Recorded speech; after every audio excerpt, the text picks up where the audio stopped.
of the most important things that have happened is culture change, if you're talking about Nashville, is how do you build multiple ways for creative people or people who have questions to connect with others who also have creative approaches to the people's business in the city? And how do you support that and create greater capacity to come up with innovative solutions? And I think that we've changed the conversations that are happening, not just at the highest levels, but on the front lines. And that's something that just takes time and effort on multiple fronts. And I think that's probably the most exciting thing, is we just have a different set of conversations now than we did 2 years ago. When I started, I said that I would know I succeeded when people would stop saying, well, oh, that's just government or that's just Metro. I don't know if I'm quite there yet, but I think that there is more like, no, we can do things differently. And I think there was a little more cynicism around that before. And part of it is about having people have space to tell their stories and for people to listen to those stories and realize, okay, something as seemingly intangible as chronic homelessness, we've made tremendous progress on. And so if that's possible in that space, where else is it possible?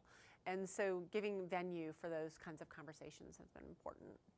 And before, there's lots of different places where that work happened, but none of it was really communicating together. And now we have a system that is communicating across nonprofit and government agencies. It's really looking at how do we do stuff, what are we doing well, what aren't we doing well, and it's created a system where we have an understanding of the needs and our capacity. We're connecting needs and capacity better, and we're able to do a diagnosis that says, here's the problem that remains. So we have an issue with, on very cold nights, we have enough beds in our emergency shelters, but oftentimes it's hard to get people to those beds, particularly people who are resistant to kind of authority structures, resistant to that, or people who live in encampments out in the a very large county, more than 500 square miles.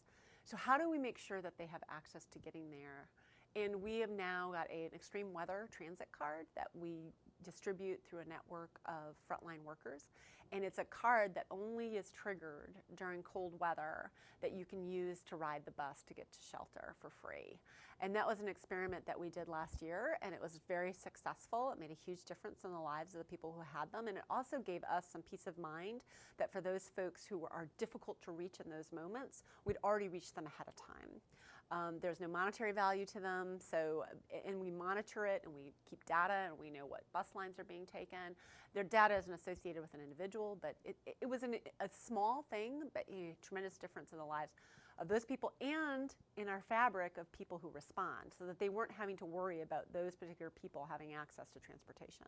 So that'd be an example of a systemic issue, and that is the government, meaning the Homelessness Commission, the Mayor's Office, the Transit Authority, working in coordination with nonprofit frontline organizations who are out there doing casework in the community. So it's an example of how we're working together smarter. I'm not saying that everything has dramatically changed, but I think it's more that we've done a better job at creating a network of creative people and people who want creative approaches to connect with one another and to create change. And I'll tell you, there are a lot of really creative people out there who have just not had the place to plug in. And so it's not just, oh, we're going to hire a bunch of young people with new ideas.